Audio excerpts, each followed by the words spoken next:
Le 2 septembre de l'an 31 avant notre ère. La mer Ionienne n'est pas bleue, elle est noire de cendres et rouge du sang de milliers de légionnaires. 60 énormes navires percent la ligne, hissent les voiles et s'enfuient en pleine mer, laissant des centaines d'autres vaisseaux brûlés vifs. Sur le pont de l'un des navires en fuite se tient une femme dont le nom deviendra synonyme de passion fatale. Et sur un autre, le plus grand général de Rome, qui vient de laisser son armée mourir. Comment se fait-il qu'un homme, qui buvait de l'eau glacée de son casque dans les neiges alpines et triomphait là où d'autres capitulaient, se soit retrouvé dans ce piège enflammé? La réponse réside non seulement dans la stratégie, mais aussi dans une erreur fatale commise bien avant le premier coup d'épée. Une erreur que nous commettons souvent encore aujourd'hui, en prenant nos désirs pour la réalité. Tout a commencé non pas sur l'eau, mais dans le marbre froid du Sénat romain, un an avant la catastrophe. Octavien, le jeune et calculateur héritier de César, commit un sacrilège impensable, en faisant irruption dans le temple des Vestales et en s'emparant du testament personnel de Marc-Antoine. Le silence dans la salle de réunion était plus lourd que le plomb, lorsque Octavien commença à lire le document volé. L'historien antique Plutarque rapporte que dans ce texte, Antoine reconnaissait les enfants de Cléopâtre comme héritiers légitimes et léguait son enterrement non pas à Rome, mais à Alexandrie, auprès de la reine égyptienne. Ce fut une explosion politique qui transforma instantanément le héros national en traître ayant vendu l'honneur romain pour le luxe oriental. Rome était fendue en deux, comme une amphore fissurée. Pour comprendre l'ampleur de cette crise, il faut imaginer le pouvoir de trois hommes qui tenaient littéralement le monde dans leurs mains. Cette alliance, destinée à rétablir l'ordre dans la République, s'appelait triumvirat. Quand trois personnes s'unissent pour gouverner un État, cela ressemble à trois loups partageant une carcasse, chacun attendant le moment d'attaquer la gorge de l'autre. Le triumvirat était une collégialité officielle de trois dirigeants dans la Rome antique, dotés de pouvoirs dictatoriaux pour régler les affaires d'État.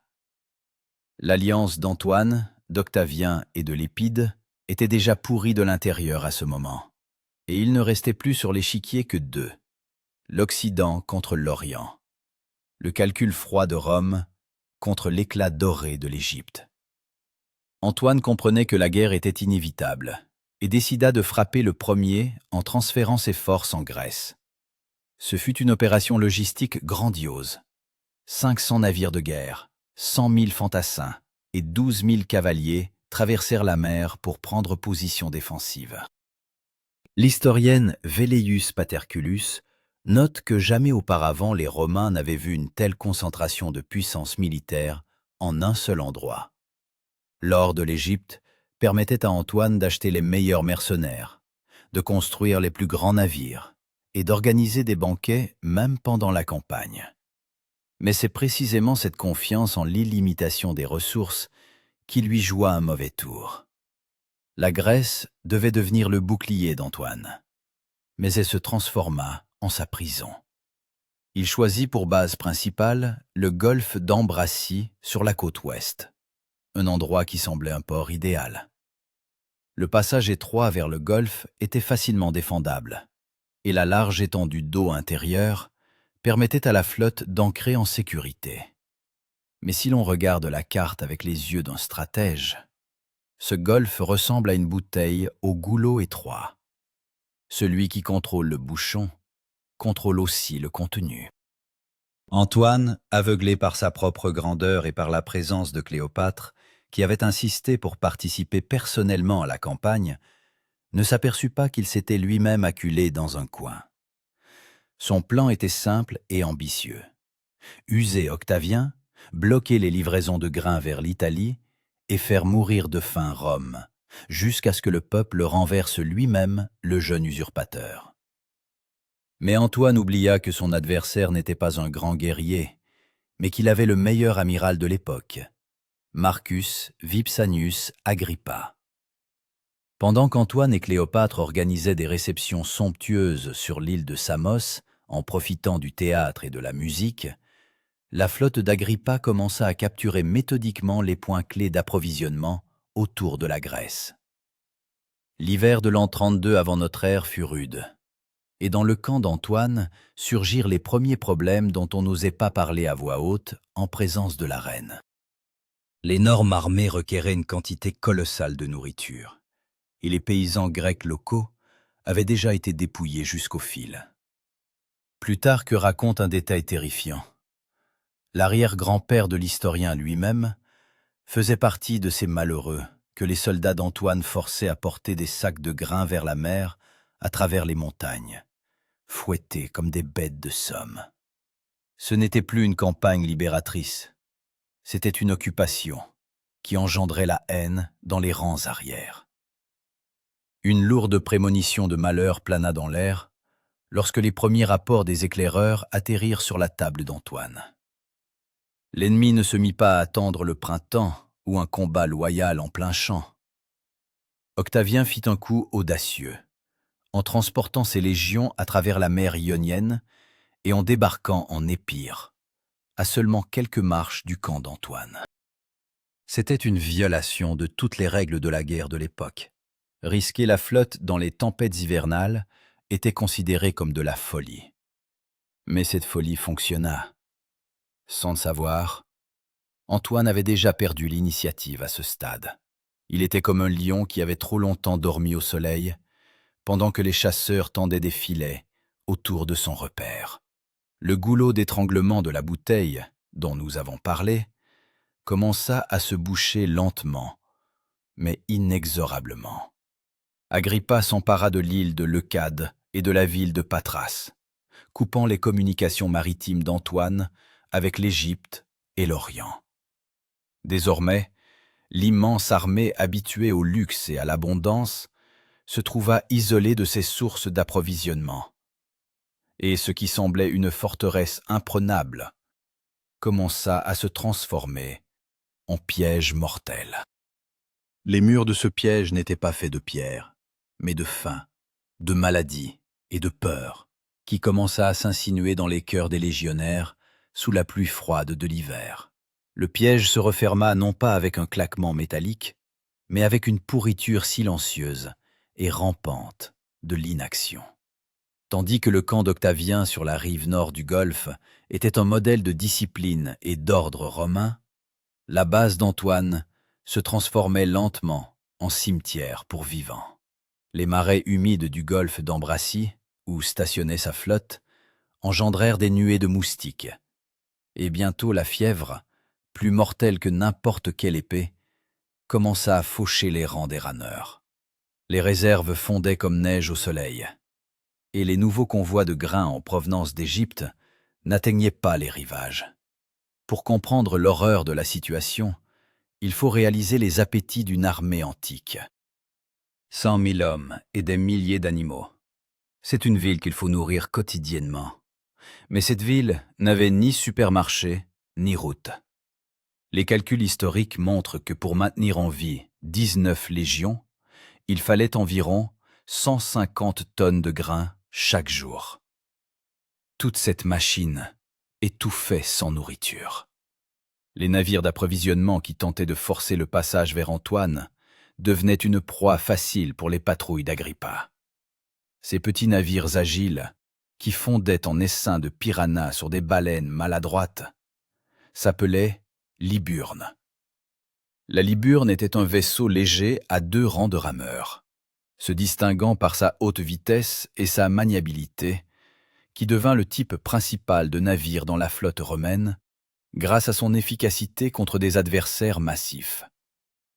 Tandis qu'Antoine construisait des forteresses flottantes, Agrippa misa sur la vitesse, et la faim devint son principal allié. Regardant la flotte d'Antoine qui pourrissait à l'antre, c'était une merveille de l'ingénierie, une démonstration de pouvoir absolu, destinée à inspirer la terreur par sa seule vue. Ces navires amiraux étaient colossaux, certains atteignant la taille de Dessert, des navires à 10 rangs de rames. L'historien Florus les décrit comme des villes flottantes, avec des tours de combat sur les ponts, dont les flancs étaient renforcés par de lourdes poutres et des crampons de fer pour résister à n'importe quel coup de bélier. La hauteur du flanc d'un tel monstre pouvait atteindre 3 mètres au-dessus de l'eau, ce qui le rendait presque invulnérable à l'abordage par des navires bas. Mais la grandeur ne tient pas sur l'eau quand les rameurs meurent de dysenterie directement sur leur banc. L'attente devenait insoutenable. Le printemps arriva, mais, au lieu d'un soulagement, il apporta la puanteur des corps non enterrés. Plutarque rapporte d'horribles détails sur la façon dont Antoine tenta de combler les pertes dans les équipages. Les épidémies fauchèrent les marins si durement que les capitaines durent organiser des rafles sur les habitants locaux. Voyageurs, muletiers et même moissonneurs des champs étaient forcés d'embarquer sur les navires.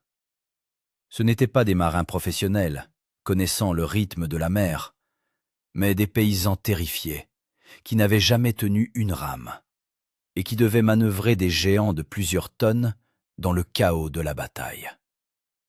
On entendait le claquement des fouets et la toux des malades, qui avaient remplacé le chant rythmé des rameurs, et c'était le son d'une armada condamnée. La pourriture ronge le bois, mais la trahison ronge l'âme. Quand la faim ronge l'estomac, la loyauté quitte souvent le cœur. Les officiers supérieurs, des hommes qui avaient combattu épaule contre épaule avec Antoine pendant des décennies, commencèrent à disparaître sous le couvert de la nuit. Le coup le plus dévastateur fut la fuite de Domitius Aenobarbus, l'homme qui était le seul à oser ne pas saluer Cléopâtre comme reine. Quand il, mourant de fièvre, passa du côté d'Octavien, préférant mourir dans le camp ennemi plutôt que dans la cour étouffante d'Antoine, cela envoya une onde de choc à travers toute l'armée. Antoine, dans un geste de noblesse tragique, ou peut-être de profond désespoir, envoya à la suite d'Aenobarbus son convoi et ses serviteurs, refusant d'être mesquin, même au bord de l'abîme. À l'intérieur de la tente de commandement, la guerre faisait déjà rage à plein régime. Mais c'était une guerre de mots. Les généraux romains, menés par l'expérimenté Canidius Crassus, suppliaient Antoine de brûler les navires, de se replier à l'intérieur des terres et de donner une bataille décisive sur la terre ferme. Ils argumentaient que la mer est un élément changeant, tandis que sur terre, les vétérans d'Antoine surpassaient encore les recrues d'Octavien. Mais la reine d'Égypte avait un autre plan. Pour Cléopâtre, la retraite à l'intérieur des terres signifiait la perte de la flotte, la perte du trésor et la perte du chemin de retour à Alexandrie. Pour elle, les navires n'étaient pas simplement des armes. Ils étaient le seul moyen de sauver la dynastie et l'or. La tension était si épaisse qu'on pouvait la couper au couteau. Qui écoutera Antoine? Les soldats qui ont versé leur sang pour lui? Ou la femme qui lui a donné les moyens pour cette guerre?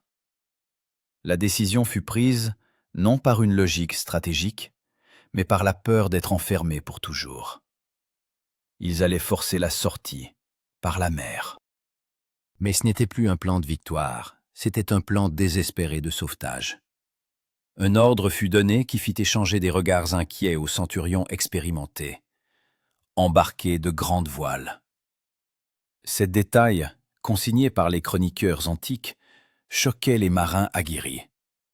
Dans les batailles navales de l'Antiquité, les navires laissaient toujours les lourdes voiles et les mâts à terre, pour être plus légers et maniables au combat, ne se fiant qu'aux rames. L'ordre d'embarquer les voiles ne signifiait qu'une chose. Ils se préparaient non pas à poursuivre l'ennemi, mais à fuir, dès le premier vent favorable. Les soldats, le cœur lourd, observaient le chargement de la toile, comprenant que leur commandant regardait déjà vers l'horizon, là où l'attendait une vie sans eux. L'armée commença à réaliser qu'on la préparait au sacrifice pour sauver 2 amants. La nuit avant la bataille, quand les torches se reflétaient dans l'eau noire, Antoine parcourait les rangs. encourageant les hommes. Mais ces paroles n'avaient plus la flamme d'antan. Seulement le calcul froid d'un joueur allant à tout va banc. L'aube du 2 septembre de l'an 31 avant notre ère se leva sur le golfe d'Ambracie, non au chant des oiseaux, mais au grondement guttural des trompes de guerre et au cliquetis métallique de milliers d'armures. La mer était anormalement calme, comme un miroir plat, attendant qu'on le brise en mille éclats. Sur la surface de l'eau s'aligna une flottille dont la vue aurait fait trembler même les dieux. Les navires de Marc-Antoine ne sortirent pas simplement en mer, ils y dominèrent. Ce n'étaient pas des vaisseaux ordinaires, mais des forteresses flottantes, dont les ponts étaient hérissés de hautes constructions en bois occultant le ciel. Ces superstructures s'appelaient des tures. La ture, c'est une tour de combat érigée sur le pont de navire, permettant aux archers et aux lanceurs de pierres d'arroser l'ennemi d'en haut, comme depuis les remparts d'une ville assiégée. De la rive, on avait l'impression qu'un morceau de terre fortifié s'était détaché du continent et dérivait sur les vagues, projetant de longues ombres sinistres. Mais la bataille n'eut pas lieu. Au lieu d'une attaque furieuse, survint un silence assourdissant, qui rendait fou. Antoine fit sortir ses navires du goulet étroit du golfe, mais s'arrêta, sans s'éloigner de la côte, serrant étroitement les rangs. Il transforma sa flotte en un mur monolithique contre lequel, selon son plan, les légers navires ennemis devaient se briser. C'était la tactique du boa, attendre que la victime s'approche trop près pour l'étouffer dans des étreintes mortelles. De l'autre côté, en pleine mer, se figea la flotte d'Octavien sous le commandement d'Agrippa. Le meilleur amiral de Rome comprenait parfaitement que d'attaquer ces montagnes de bois dans un espace étroit, c'était un pur suicide. Les heures s'étiraient avec une lenteur agonisante sous le soleil grec impitoyable. La chaleur devenait un ennemi invisible mais terrible. L'air tremblait, transformant les cuirasses de bronze des soldats en fours incandescents, dans lesquels les hommes cuisaient vivants avant même le premier coup d'épée. La sueur salée inondait les yeux, les muscles se crispaient de tension, et la soif commençait à embrouiller l'esprit. Plutarque note que les armées sur la rive, comme des spectateurs dans un gigantesque amphithéâtre, observaient cette confrontation, n'osant pas briser la tension, même par un cri. C'était une violence psychologique. Qui clignerait le premier? Qui craquerait le premier et romprait les rangs sous la chaleur accablante?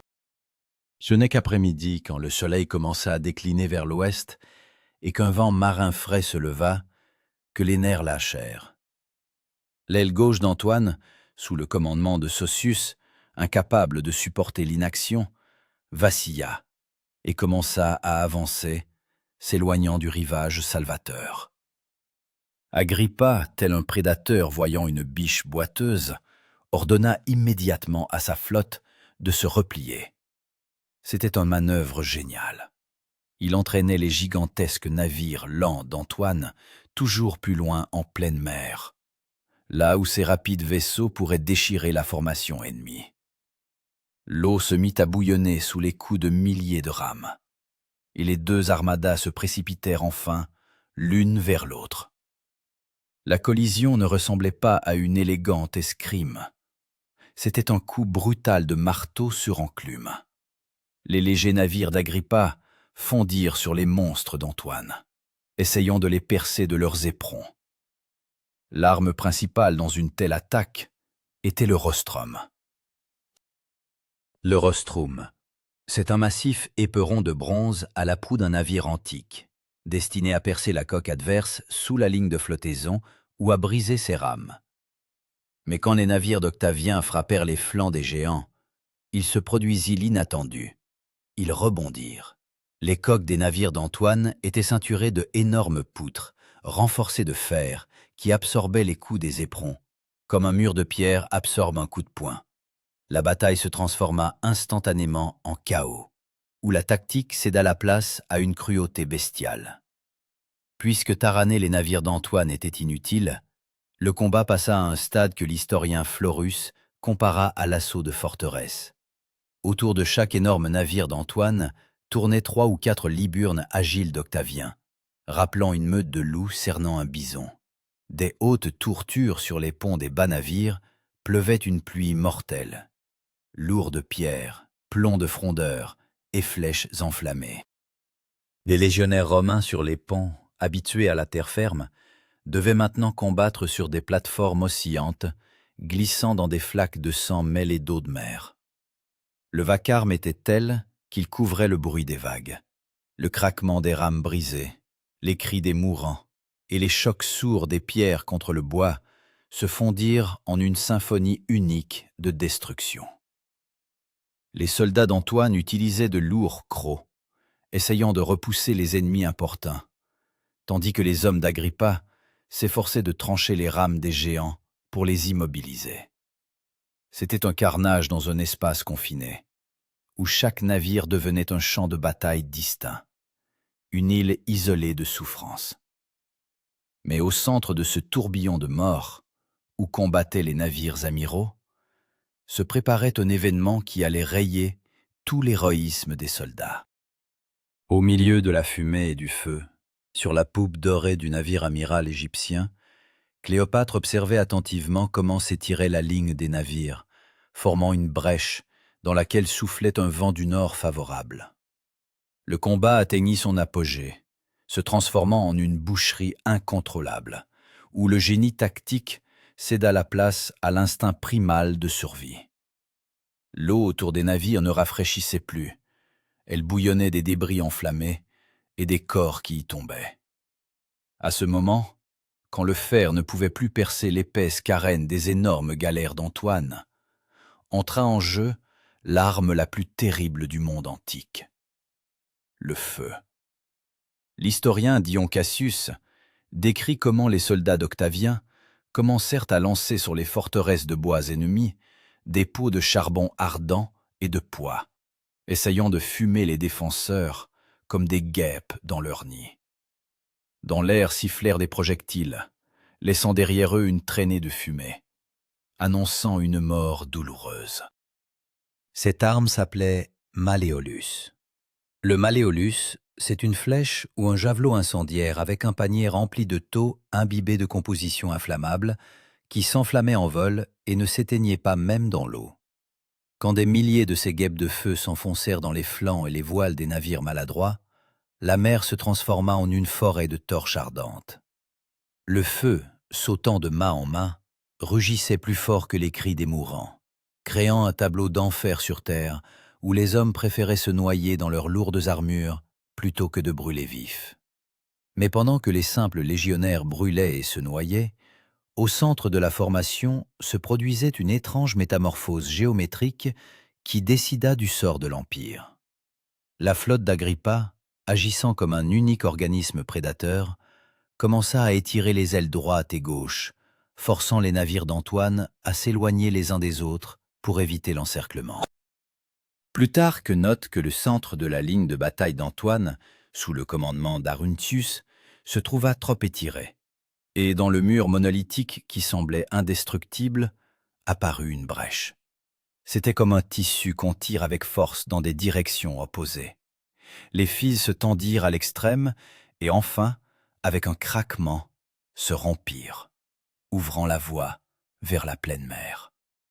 C'est précisément ce moment, cette déchirure dans le mur de boucliers et de flancs, qu'attendait la femme, dont les nerfs se révélèrent plus solides que l'acier des épées romaines. 60 navires égyptiens, qui jusqu'à cet instant étaient restés en réserve sans tirer une seule flèche, se mirent soudain en mouvement. Au-dessus de la mer retentit le grincement des lourds poulies, hissant d'immenses vergues. Ce détail de gréement s'appelait antenne. L'antenne, c'est une massive vergue transversale sur le mât à laquelle était fixé le voile, habituellement retiré avant le combat pour alléger le navire. Quand les voiles pourpres de la reine se gonflèrent, captant le vent du nord favorable, les soldats en train de combattre se figèrent dans la stupeur. C'était un spectacle de beauté surréaliste au milieu du chaos sanglant. L'escadre dorée de Cléopâtre, sans engager le combat, à pleine vitesse trancha la formation, passant droit au travers du centre de la bataille, brisant les rames de ceux qui n'avaient pas eu le temps de s'écarter. Ils ne venaient pas au secours de leurs camarades mourants. Ils s'enfuyaient, en direction du Péloponnèse. Les sources rapportent que le vent, qu'ils avaient si longtemps attendu, gonfla les voiles, et les navires filèrent sur les vagues, laissant derrière leurs poupes une trace d'écume de trahison. Pour les soldats d'Antoine, cela ressemblait à ce que la déesse de la victoire, qu'ils défendaient, se muait soudain en démon de la fuite. Voyant s'éloigner la voile pourpre de son obsession égyptienne, Marc-Antoine commit un acte que les historiens ne peuvent justifier depuis 2000 ans. Le grand capitaine, idole des légions, l'homme qui partageait le dernier biscuit avec ses soldats, oublia l'honneur, le devoir et son armée. Plutarque écrit avec amertume qu'Antoine, comme privé de raison, quitta son navire amiral. Le gigantesque vaisseau sur lequel flottait l'étendard du commandant s'appelait Navis Praetoria. La Navis Praetoria, c'est le navire principal de la flotte, le poste de l'amiral, dont la perte signifiait habituellement une défaite immédiate et la capitulation. Mais Antoine n'était pas tué, il s'était simplement enfui. Il transféra sur une panthère, un navire rapide à 5 rangs de rames, et ordonna aux rameurs de poursuivre non l'ennemi, mais la femme qui emportait son âme. C'était comme un capitaine qui saute le premier dans l'annexe, pendant que les passagers dansent encore dans la salle de bal du paquebot en train de couler. Antoine rattrapa le navire de Cléopâtre, monta à bord, mais ne lui dit pas un mot. Il alla à la proue du navire, s'assit, les mains autour de la tête, et resta figé dans cette pose de désespoir absolu, tandis que sa flotte, privée de chef, continuait à combattre avec la fureur des condamnés. Leur commandant s'était transformé en vieillard brisé, naviguant vers nulle part. Le plus terrible dans cette tragédie, c'était que l'armée ignorait qu'elle avait déjà été trahie. Les navires de plusieurs milliers de tonnes d'Antoine continuaient à tenir la ligne, repoussant les attaques d'Agrippa. Les centurions criaient des ordres, croyant que leur général était quelque part prêt, préparant une contre-attaque ou une manœuvre. La résistance fut si farouche qu'Octavien ne put croire à la fuite de l'ennemi jusqu'au soir. Les hommes abandonnés à la mort combattaient non pour Antoine, qui n'était plus là, mais pour leur vie et l'honneur du soldat romain, transformant la bataille en boucherie absurde, où l'héroïsme valait moins cher que l'eau. Le soleil commença à se coucher, teignant la mer de la couleur de ce sang qu'un homme avait trahi pour l'amour. Les ténèbres descendirent sur la mer ionienne, mais la nuit n'apporta pas le salut. Elle apporta une lumière dont on voulait se cacher les yeux. L'horizon flambait d'une lueur rougeoyante, comme si le soleil lui-même était tombé dans l'eau et refusait de s'éteindre. Ce qui se passait après la fuite d'Antoine, l'historien antique Dion Cassius le décrit comme une scène de cauchemar. Les énormes navires, abandonnés par leur amiral, se transformèrent en gigantesques bûchers funéraires. Le feu dévorait le bois goudronné, les voiles et les hommes avec la même avidité, et le craquement des poutres, éclatant sous la chaleur, était audible à des kilomètres. Dans cet enfer de feu, les ingénieurs romains d'Octavien employèrent une machine qui brisa définitivement la résistance de la flotte décapitée. Ce dispositif s'appelait baliste. La baliste, c'est une machine de jet à torsion utilisant des faisceaux tordus de tendons ou de cheveux pour lancer de lourdes pierres ou des troncs sur de grandes distances avec une force monstrueuse. Des ponts des navires d'Agrippa, les balistes projetaient des pots de mélange incendiaires et des pierres lourdes qui fracassaient les ponts des géants d'Antoine, refoulant les équipages dans les cales devenus pour eux des tombes collectives. Mais le drame le plus poignant se déroulait non sur l'eau, mais sur la rive, où 19 légions, les meilleurs soldats du monde, se tenaient en tenue de combat complète, regardant ce brasier. Ils avaient vu la voile pourpre de la reine s'éloigner, ils avaient vu leur général la suivre, mais la psyché humaine refusait d'accepter une trahison d'une telle envergure. Plus tard que rapporte un fait stupéfiant. L'armée de terre d'Antoine, sous le commandement du fidèle Canidius Crassus, attendit le retour de son leader pendant 7 jours entiers. Pendant toute une semaine, 100 000 hommes armés refusèrent de croire leurs yeux, se convainquant qu'Antoine était parti chercher des renforts ou exécutait une manœuvre tactique complexe. Ces jours-là, dans le camp, régnait une atmosphère oppressante, dont le centre était le symbole sacré de chaque unité. Ce symbole s'appelait Aquila. L'Aquila, c'est un aigle en argent ou en or sur un mât, considéré comme l'incarnation de l'esprit de la Légion, dont la perte était une honte indélébile, pire que la mort. Les légionnaires se regroupaient autour de leurs aigles, priant les dieux de la guerre pour qu'Antoine revienne et mène ses bannières sacrées au combat. Mais l'horizon restait vide. Les soldats qui avaient traversé avec lui les déserts parthes et les neiges alpines étaient prêts à mourir pour lui, mais ils n'étaient pas prêts à ce qu'il les abandonne simplement, comme un jouet usé. La réalité s'abattit sur eux quand le commandant des forces terrestres lui-même, Canidius Crassus, ne supportant plus la tension et réalisant l'inutilité de la situation, commit un acte qui mit un point final à l'histoire de la guerre civile. Sous le couvert de la nuit, abandonnant ses hommes, il s'enfuit du camp pour sauver sa vie. Quand le matin les légionnaires découvrirent la tente vide du général, le dernier fil de loyauté se rompit. Octavien, manifestant un calcul froid, n'attaqua pas l'armée démoralisée. Il lui offrit simplement un choix, la mort ou la vie sous ses bannières. Le processus qui suivit s'appelait en droit romain déditio. La déditio, c'est une forme de capitulation complète et inconditionnelle, par laquelle les vaincus remettent eux-mêmes leurs biens et leur sort entièrement à la merci du vainqueur, perdant tout droit. Les soldats d'Antoine, trahis 2 fois, d'abord par le commandant en chef, puis par le général, déposèrent les armes. Ce fut un moment d'amertume incroyable. Les vétérans, dont les cicatrices étaient la carte des conquêtes romaines, jetèrent silencieusement leurs épées dans la poussière, reconnaissant la victoire du jeune homme qu'ils méprisaient. Octavien Auguste, devenu désormais le maître unique du monde, décida d'immortaliser ce triomphe avec un symbolisme cruel. À l'endroit où s'était dressée sa tente pendant la bataille, il ordonna de construire la ville de la victoire, Nicopolis. Mais le monument le plus terrifiant fut le mémorial pour lequel il utilisa les restes de la flotte d'Antoine. Dans le socle de béton du temple furent encastrés les éperons des navires capturés, ces mêmes béliers qui n'avaient pas pu protéger leur maître.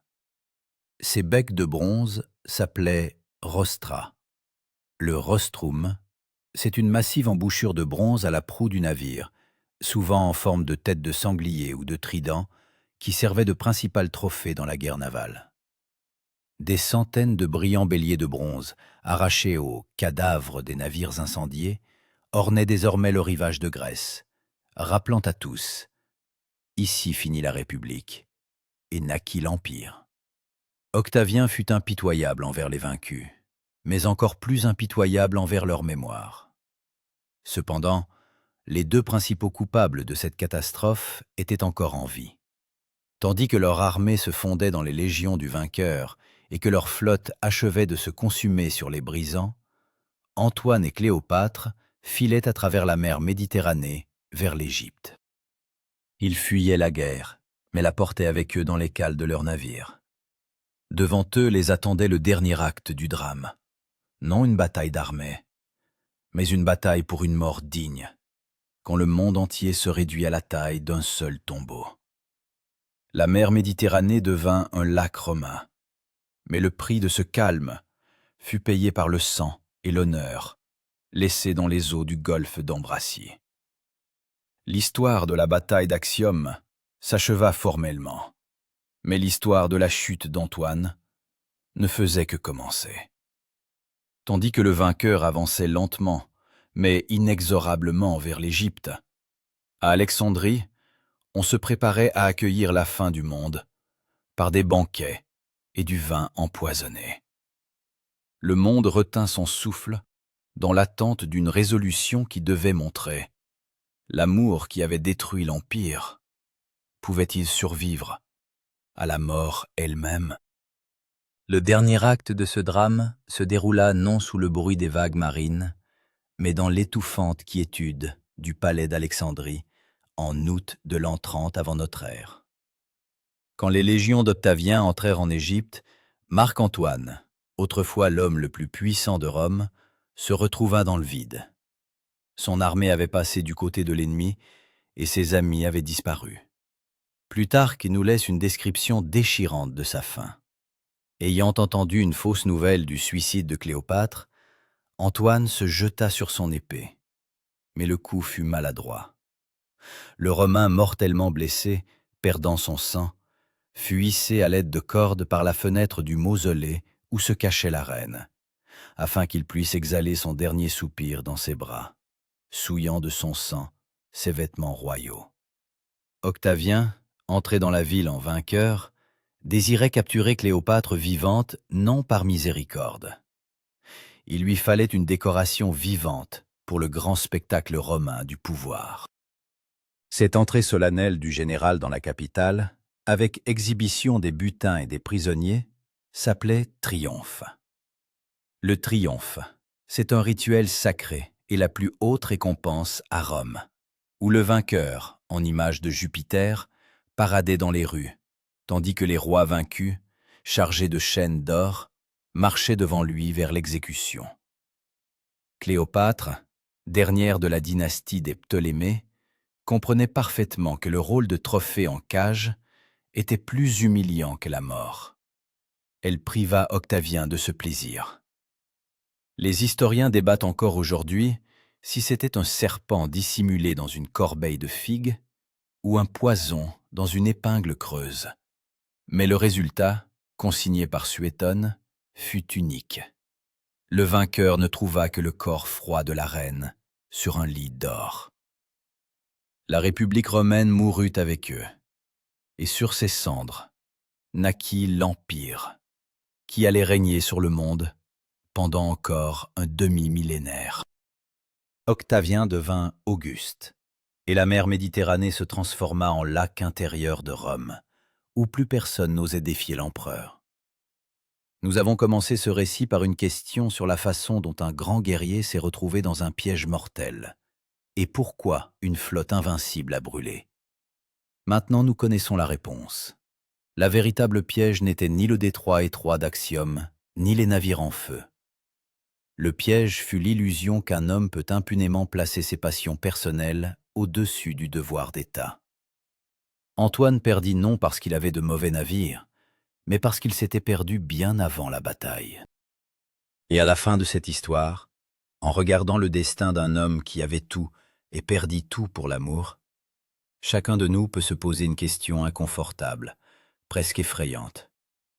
Si même la volonté de fer d'un général romain a fondu dans le feu des passions, suis-je sûr que dans le moment décisif, je pourrais choisir le devoir plutôt que de fuir à la suite de mon cœur, quand tout le monde me regardera?